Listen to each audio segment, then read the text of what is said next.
राजधानी दिल्ली में कोरोना महामारी से मृतकों की बढ़ती संख्या चिंता बढ़ाती जा रही है।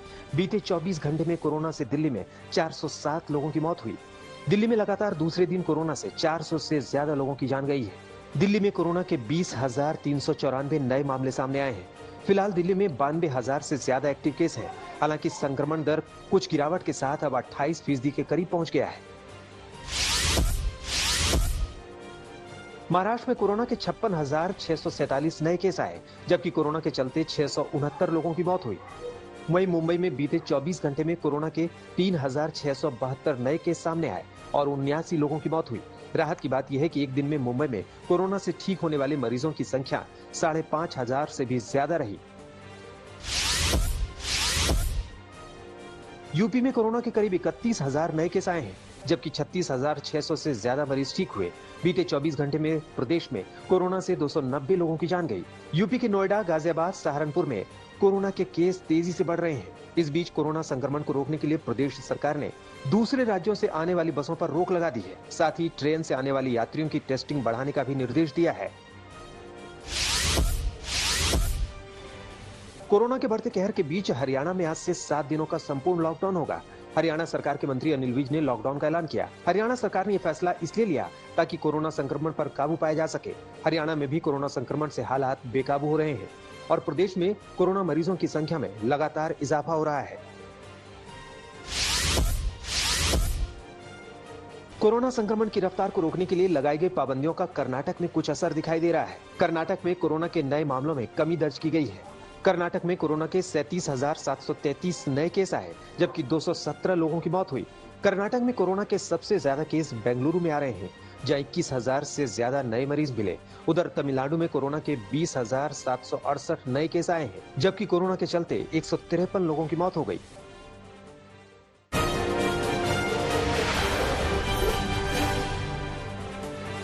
मध्य प्रदेश में कोरोना के 12,662 नए केस सामने आए हैं, जबकि कोरोना के चलते 94 लोगों की मौत हो गई।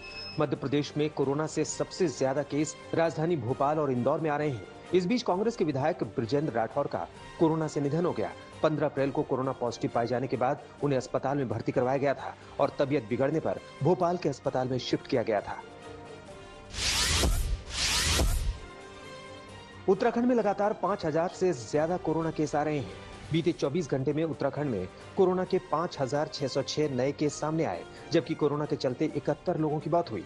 प्रदेश में कोरोना के सबसे ज्यादा केस राजधानी देहरादून में आ रहे हैं, जहां कोरोना के 2,500 से ज्यादा मरीज मिले। वहीं हरिद्वार में 600 से ज्यादा नए संक्रमितों का पता चला है।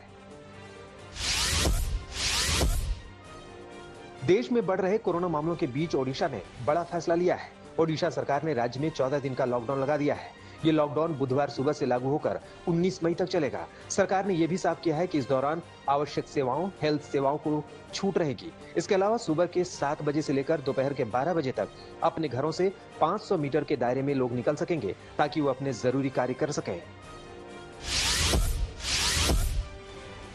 जम्मू कश्मीर में भी कोरोना के केस रिकॉर्ड तेजी से बढ़ते जा रहे हैं। एक दिन में जम्मू कश्मीर में कोरोना के 3,571 नए केस आए हैं। इसके साथ ही 24 घंटे में कोरोना से 41 लोगों की मौत हुई। भारतीय किसान यूनियन के नेता राकेश टिकैत और अन्य 12 किसान नेताओं के खिलाफ हरियाणा में FIR दर्ज की गई है। इन सभी पर कोरोना काल में धारा 144 का उल्लंघन करने का आरोप लगा है। बताया गया है कि इन सभी नेताओं ने शनिवार को हरियाणा में एक महापंचायत का आयोजन किया था। अब क्योंकि राज्य में धारा 144 लागू थी, इस वजह से पुलिस ने राकेश टिकैत और दूसरे नेताओं के खिलाफ FIR दर्ज की।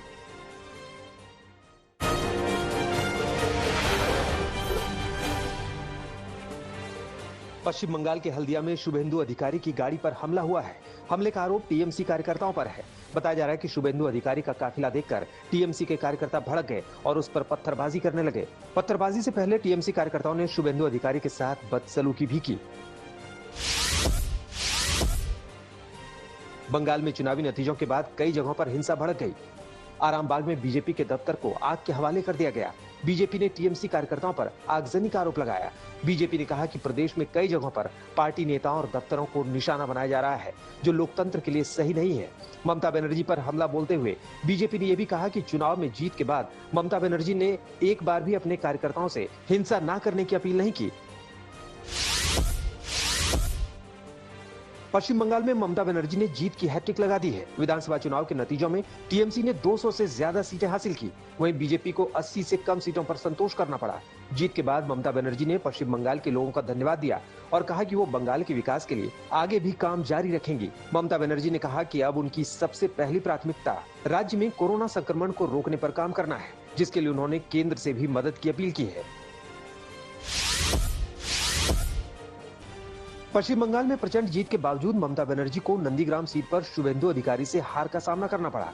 ममता बनर्जी ने नंदीग्राम के नतीजे के खिलाफ कोर्ट में अपील करने की बात कही है। ममता बनर्जी ने कहा कि चुनाव में धनबल, बाहुबल और माफियाओं का इस्तेमाल किया गया।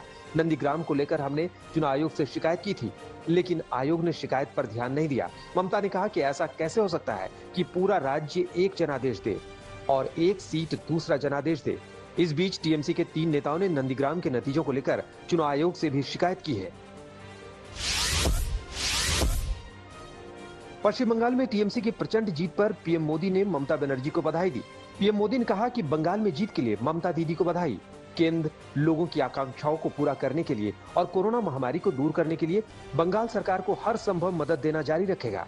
पीएम मोदी ने कहा कि मैं पश्चिम बंगाल की अपनी बहनों और भाइयों को धन्यवाद देना चाहता हूं, जिन्होंने हमारी पार्टी को आशीर्वाद दिया। बंगाल में पहले की तुलना में बीजेपी की मौजूदगी में काफी इजाफा हुआ है।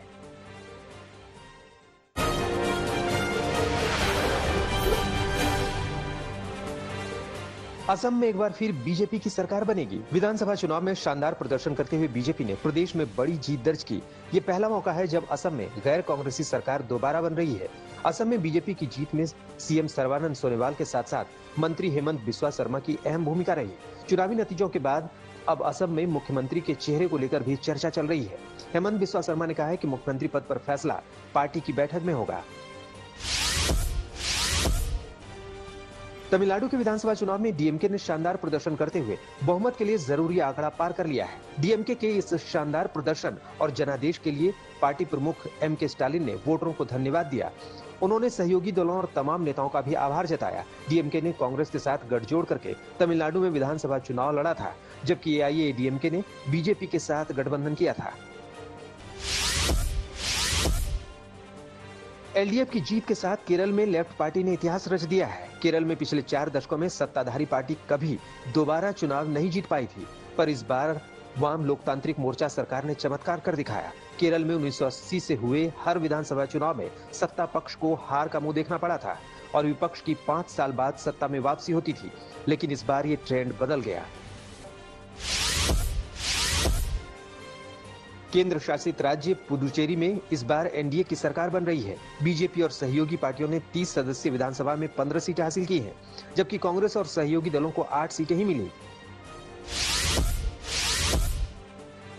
चुनावी रणनीतिकार प्रशांत किशोर ने संन्यास का ऐलान कर दिया है, यानी अब वो किसी भी नेता या पार्टी के लिए चुनाव की योजना नहीं बनाएंगे।